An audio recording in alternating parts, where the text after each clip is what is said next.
gave you 5 guesses as to what that game was, I imagined that we'd get the usual suspects suggested.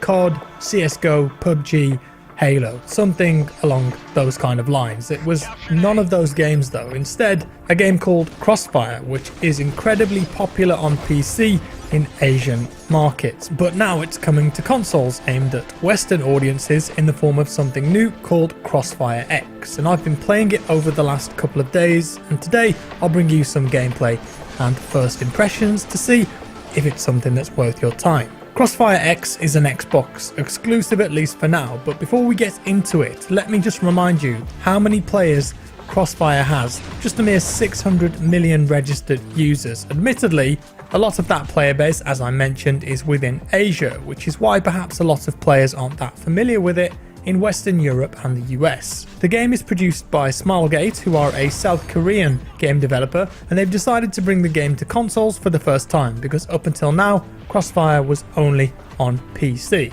And with that sort of player base just on PC, imagine the possibilities for console. Crossfire X is a two-parter though, and a bit of a different story. There is a multiplayer component that Smilegate themselves are taking care of, but Remedy are producing a single player campaign for the game. And you may know Remedy from games such as Alan Wake, Max Payne, and more recently, Quantum Break and Control. Considering those games, I actually expect the single player to be a good experience, but for now let's focus on the multiplayer because that's all I've played.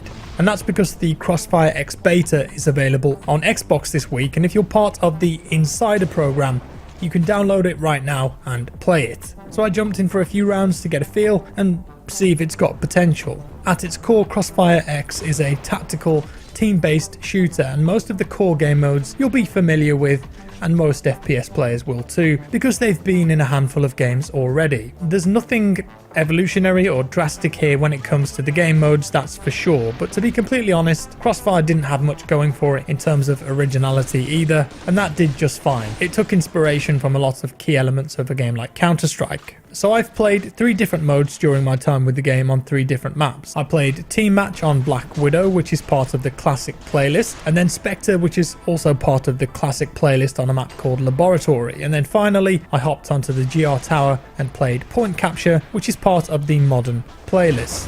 The first thing to know is that the 2 different playlists offer up very different experience. The Classic Crossfire playlist doesn't have aim down the sight on weapons, nor are you able to sprint. The Modern playlist, however, allows you to aim down the sight with a number of different scope attachments on your weapons, and you can sprint full speed. It also has a tactical growth system that adds options to improve your sprint speed, or even defensive options by giving you a riot shield. Out of both playlists, the Modern playlist is where a lot of players might feel more comfortable because it feels a lot more Call of Duty, let's say. The mode I was playing was called Point Capture, and it's got 2 teams fighting over 2 points, and then when one team has enough points, there's a little moment where everyone can zip line down through the windows onto the last flag.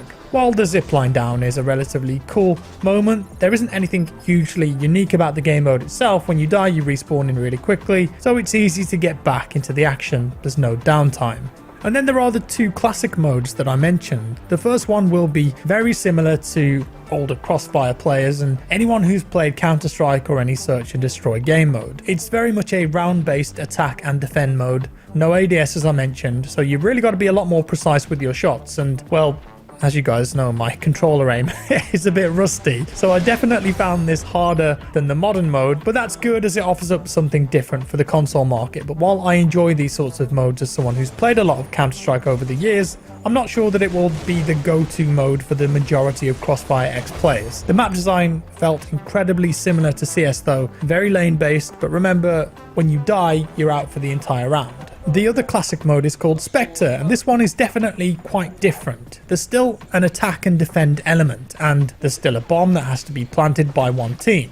But the kicker here is that the attacking team are mostly invisible. As an attacker, you've only got a melee weapon available, but you're wearing a special suit that makes you invisible, and enemies can pretty much only see you when you're right in front of them, swiping away with your knife. But the more you move, the more visible you become. You can sit, hide and be sneaky, although your suit does make a little bit of noise, so if the defending team are paying attention they may be able to hear you. Sure, this is something different and it could be fun to play with friends, but I don't really see it being a game mode that I would personally play more than a few times, but I can see it being a favourite for some.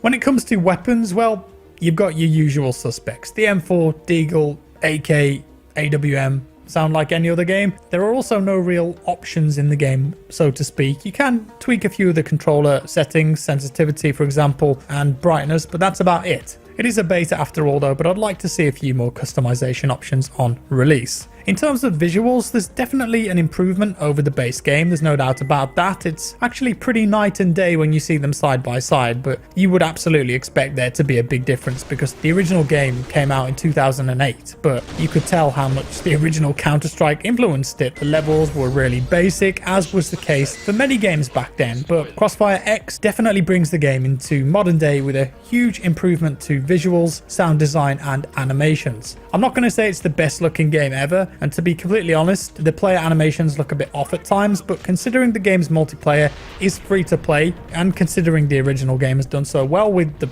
really basic graphics, I don't think the visuals are that important to the core player base, but this is of course not really aimed at them.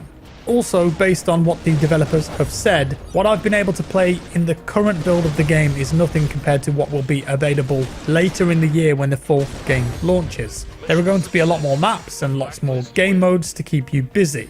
You could say there's something for everyone just from what I've played already. There is a Counter-Strike style mode as well as something a bit more fast-paced for the Call of Duty fans, and something that the more casual gamer can enjoy with Spectre mode. On the surface though, Crossfire X doesn't do anything hugely innovative. It's not the best looking game, nor does it have the best gunplay, the best map design, or really anything hugely unique about it. What it does have though is a strong history, at least in Asian markets, and while the franchise clearly has a player base in the West, I get the feeling that Smilegate would like Crossfire X to be somewhat more popular across the water, and having a free-to-play console game is definitely one way of having a go at that. There's not many Counter-Strike style clones on console apart from the recently released Warface Breakout, so it could have a really good shot here, although its exclusivity to Xbox at the moment might hamper it a bit. Interestingly, the executive producer on the game has said that one of the reasons they think the original Crossfire was so successful is because it was intentionally designed for lower spec PCs and it could just run on anything. But because of that, Crossfire was not something that met well with Western players' expectations. And I think that what he's saying there is that it's just a vastly different expectation across the markets of what players want and expect from a modern multiplayer shooter, and they think that they're meeting those Western expectations with this new Crossfire X, a game that will still retain the core DNA of Crossfire but with more modern visuals and gameplay on top, as well as a single player campaign by Remedy. What does surprise me though is that this is just an Xbox game, at least for now. Crossfire X is not coming to PC, only Xbox, but it seems that it may arrive on PS4 at some point. Perhaps they don't feel that they need to provide an updated Crossfire game for PC yet because the core market is still actively playing the original game, so they'd rather focus on bringing the franchise to something new, to console in the West, but pushing it towards different markets at the same time. Wrapping things up, Crossfire X, based on what I've played, it isn't going to blow you away, but I think it's a competent game. It does what it needs to well, and it offers up a fun experience. Will that be enough to bring a die-hard PC shooter the success that they're aiming for on consoles? Only time will tell. It releases later this year, but like I said, the multiplayer is free to play. The beta is going on at the moment for a couple more days if you're in the Insider program, and it's also open to anyone this weekend. So do let me know your thoughts on the game down in the comments below. Reckon this is the kind of thing that you would play, or perhaps not? Let's hear your opinion. And before we finish, I just wanted to say a massive thank you to anyone that's donated to the special effect fundraiser that I started yesterday. My original goal was $10,000 in 2 weeks, but we hit that within an hour.